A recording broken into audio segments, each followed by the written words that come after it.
we have a speech from a committee member. Now, David is going to give you a speech on lucid dreams while I try and figure out how to work the camera. It's already recording. Okay. I feel like I've got a cheat sheet here. Okay.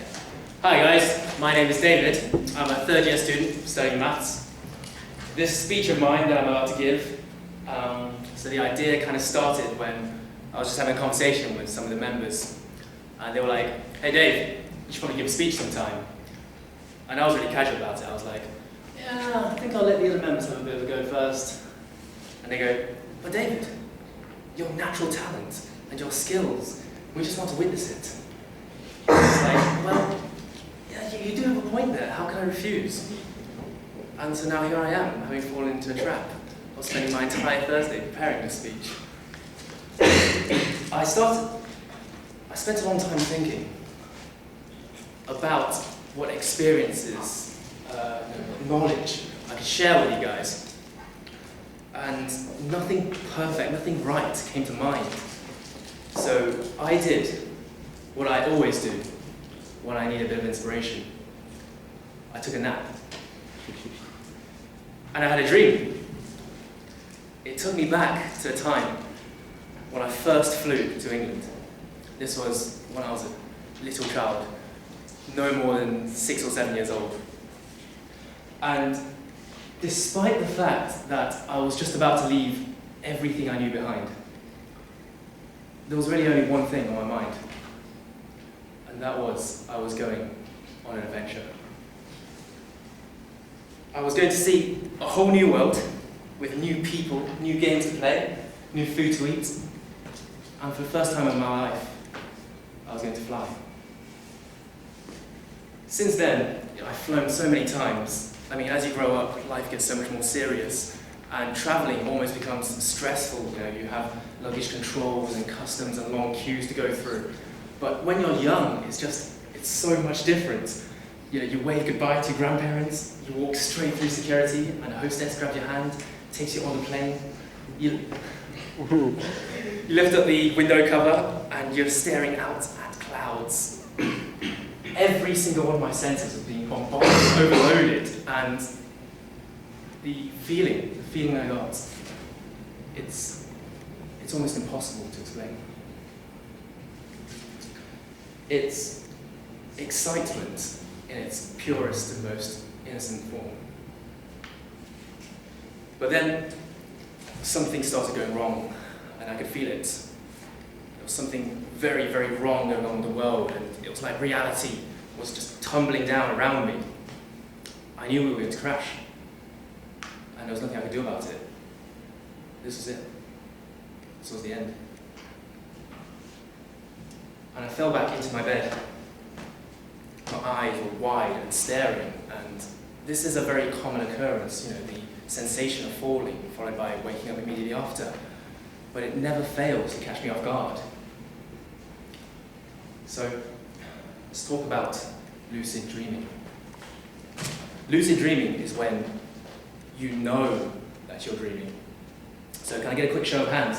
Has anyone here ever experienced at least one lucid dream in their lives? It's very interesting because, studies say that many people will experience a lucid dream as a rare, spontaneous, coincidence almost. But it's very rare for an individual to be able to achieve lucidity at will. So my first contact with lucidity was back when I was about 9, 10, 11. I was suffering from these terrible, terrible nightmares. And I'd go to sleep and I'd dream of a monster that eats children or something, and it was coming after me. And I'd wake up, and when I woke up, I was too afraid to go back to sleep because I knew the monster would be there, waiting for me. And this continued for quite a while before I eventually got thinking.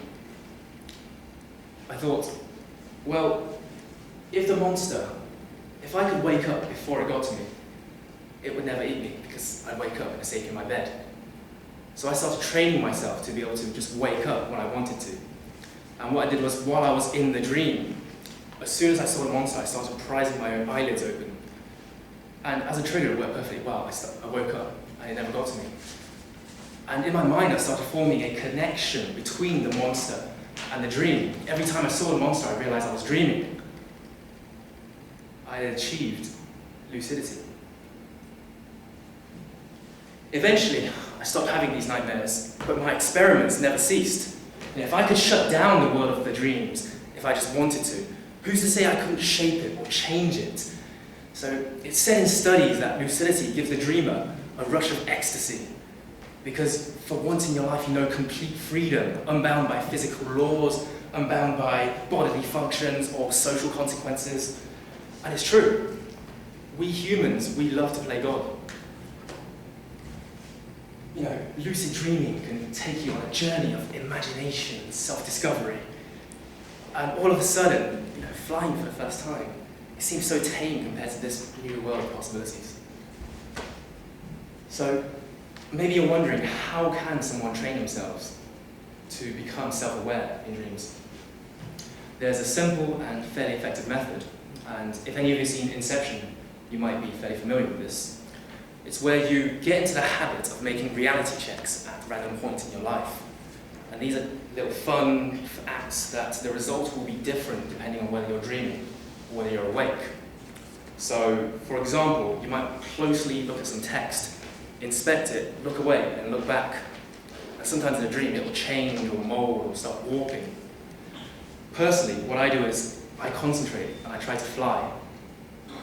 And in the real world, it doesn't really work so well. But when I'm dreaming, I start flying. Now, I think I'm running a bit short on time, maybe. I want some time for questions, so... You're not doing too bad, actually. Yeah? Well, it says on my script that I'm running short. So I want some time for questions. So I will end with a warning to you guys. It's all fun and games to play God in your dreams, but it's easy to get addicted and get too immersed in the dream world. Take it in moderation, realize it's a bit of fun, and though you may fly around the world, real life still comes first. Thank you. Does anyone have any questions? Please. Well, you're also talking about playing God with your dreams. What's the weirdest thing your mind has put in front of you? So one of the weird things, we all encounter dark things in the depths of our mind, or is that just me? No, I think it's Yeah, so... well, that's a tricky one. Would you like an example to help you? Please. Let's say this hasn't happened. Say, just hypothetically, running away from a horde of zombies in space tanks with the cast of Glee.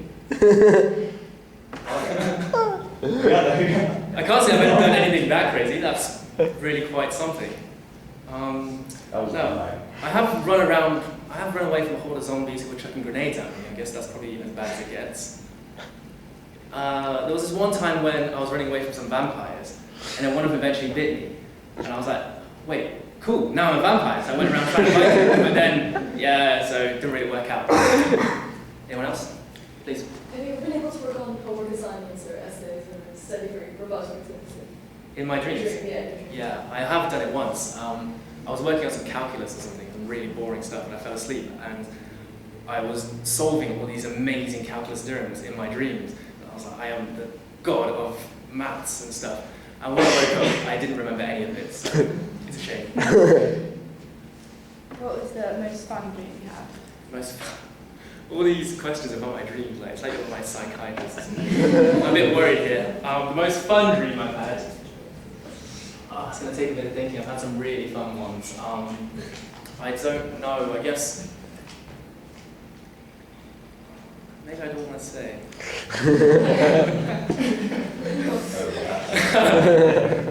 So, I mean, I guess it was just really being able to create. So, there was this one dream when, rather than being myself in a world, in a body, in a world, where I was sort of looking at the world from a top-down view. And from that I could craft things and shape things. It was like playing around with a sandbox. And that was really quite cool. So you said that you've achieved lucidity. Is that like foolproof? So can you control every single dream map you ever had? True. So lucidity by definition is just being aware that you're dreaming. It's fairly different from actual dream control. So I've found that when I do go lucid and dream, when I do realise I'm dreaming, I have some degree of control. So if somebody wants to punch me, I can make him burn off. Sounds really naughty, doesn't it? If somebody wants to punch me, I can look at him and he'll like fly across the room or something. That's a degree of control, but I couldn't, summon, or maybe I just didn't want to. I guess, yeah. So when I do go lucid, like in most of my dreams, I don't have absolute power in the world or whatever.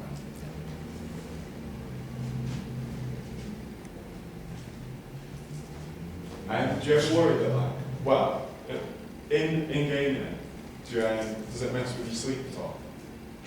Yeah, so last year I was on balls and I didn't get much sleep for reasons I'm sure you can all guess. And I found that I really stopped like lucid dreaming for a long time.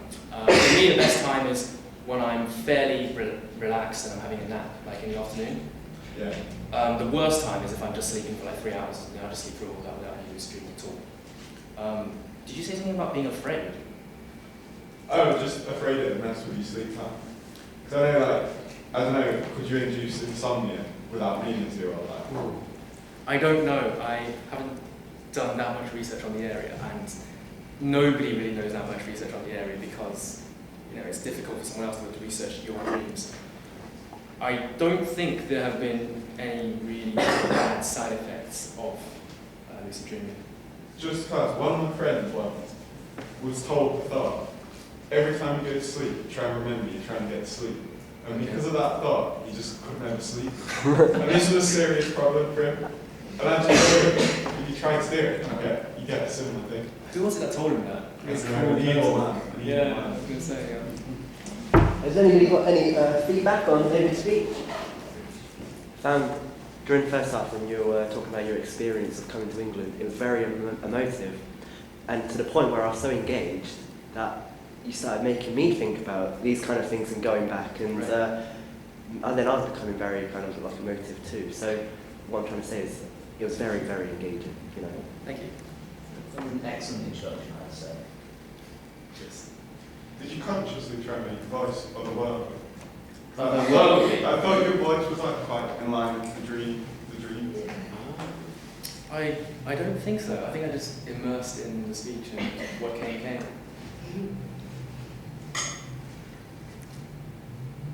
Cool. Thanks, guys.